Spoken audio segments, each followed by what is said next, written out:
Controversial జాతకాలు చెప్పడంలో దిట్ట వేణుస్వామి. ఈయన చెప్పే జాతకాలు ఎంత ఖచ్చితంగా ఉంటాయో తెలియాలా? తెలంగాణ ఆంధ్ర ఎన్నికల ఫలితాలే సాక్ష్యం. ఎవరు ఓడిపోతారంటారో వాళ్ళు ఖచ్చితంగా గెలుస్తారు. ట్రోల్స్ కూడా భయపడకుండా మరోసారి జాతకం చెప్పారు, చూడండి. శోభితా ధూళిపాల జాతకాన్ని విశ్లేషిస్తే మీరు అబ్జర్వ్ చేశారో లేదో, ఇద్దరి జాతకాల్లో కూడా శని దృష్టి అనేటువంటిది కుజుడి మీద ఉంది. ఇక్కడ కూడా చూడండి, శోభితా జాతకంలో శని దృష్టి అనేటువంటిది కుజుడి మీదనే కాదు, శుక్రుడి మీద, గురువు మీద ఉంది.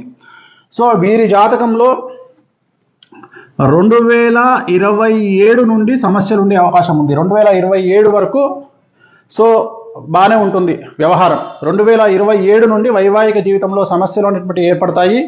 అలాగే వీరి సమస్యలకు ప్రధానమైనటువంటి కారణం ఒక స్త్రీ మూలకంగా ఉంటుంది. ఒక స్త్రీ మూలకంగా వీళ్ళ భార్యాభర్తల మధ్యన గొడవలు వచ్చేటువంటి అవకాశం ఉంది. సో వీళ్ళ జాతకంలో నా అల్టిమేట్ స్టేట్మెంట్ ఏంటంటే, శోభిత ధూళిపాల మరియు నాగచైతన్య జాతకంలో షష్టాష్టకాలైనాయి. మీరు కావాలంటే చూసుకోండి, షష్టాష్టకాలైనాయి. ఆ ఒక్కటే కాదు, పర్సనల్ జాతకాలు కలవకపోవడమే కాదు, ఇవాళ పెట్టినటువంటి ముహూర్తం కూడా మంచి ముహూర్తం కాదు. సో నేను అఖిల్ ఎంగేజ్మెంట్ క్యాన్సిల్ అవుతుందని చెప్పడానికి గల కారణము, అలాగే నాగచైతన్య సమంత మ్యారేజ్ ఫెయిల్ అవుతుందని చెప్పడానికి కారణము, వీటన్నిటికీ కారణము వ్యక్తిగతమైనటువంటి జాతకాలు మరియు ముహూర్త బలం. అంతే తప్ప నాకు వ్యక్తిగతంగా ఎవరి మీద ద్వేషం అనేటువంటిది ఉండదు. దయచేసి ఈ విషయాన్ని అర్థం చేసుకోండి. నేను ఒక జ్యోతిష్కుడిగా మంచి కంటే కూడా చెడు చెప్తే జాగ్రత్త పడతారు అనే ఉద్దేశంతో చెప్తా ఉన్నా. ఇప్పుడు కూడా చెప్పడానికి గల కారణాలు ఏమిటి అంటే, అట్లీస్ట్ వీళ్ళు ఏమైనా నివారణ కార్యక్రమాలు మీకు సంబంధించినటువంటి మీ జ్యోతిష్యులను, మీ పండితులను కనుక్కొని ఏ దేవాలయంలోనైనా వీటి నివారణ కార్యక్రమాలను మీరే జరిపించుకోండి. పెళ్లికి ముందు జరిపించుకోండి. 10 కాలాల పాటు పిల్లా పాపలతో హాయిగా ఉండండి. అలాగే నా జ్యోతిష్యం ఫెయిల్ కావాలని కోరుకుంటున్నా. వీళ్ళకి సంబంధించిన జ్యోతిష్యం నేను చెప్పింది ఫెయిల్ కావాలని కోరుకుంటున్నా.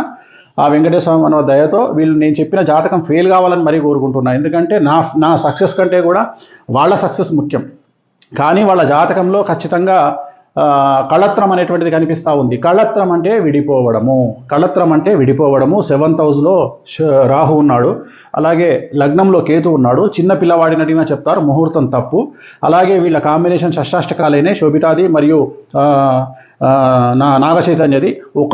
ఒక విషయం చెప్పాలంటే, సపోజ్ మీరు అడిగారు అనుకోండి, గురుగారు మీరు మీకు తెలిసి ఎన్ని మార్కులు వేస్తారండి ఒకవేళ నాగచైతన్యకు Samantha combination plus Naga Chaitanya Sobhita Dhulipala combination అని మీరు అడిగితే, నేను క్లియర్గా చెప్తున్నా, చైతన్య సమంత 100కి కనీసం ఒక 50 మార్కులు వేయచ్చు. చైతన్య శోభిత 100కి 10 మార్కులు కూడా వేయలేను. అలాగే సమంత జాతకం 100% బాగుంది ఇండస్ట్రీ పరంగా తీసుకుంటే.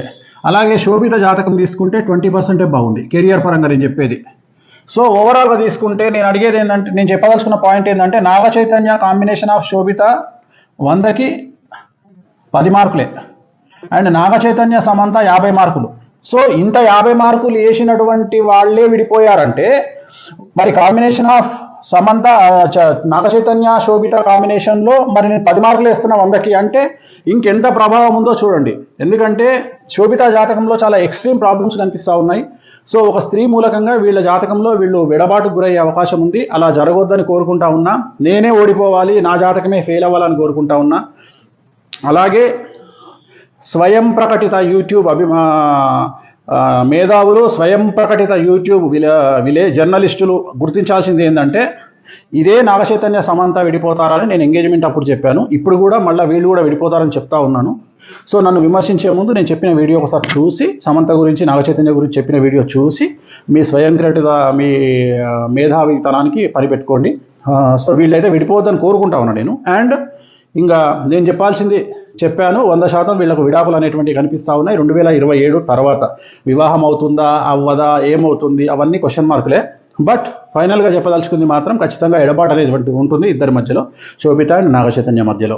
ఇక యూట్యూబ్ మీమర్స్, ట్రోలర్స్ ఎంజాయ్, మీ పని మీరు ప్రారంభించండి, క్రియేటివిటీ చూపించండి, మంచి పద్ధతిలో చాలా కొత్తగా కామెంట్ చేయండి. ఓం నమో వెంకటేశ్వర.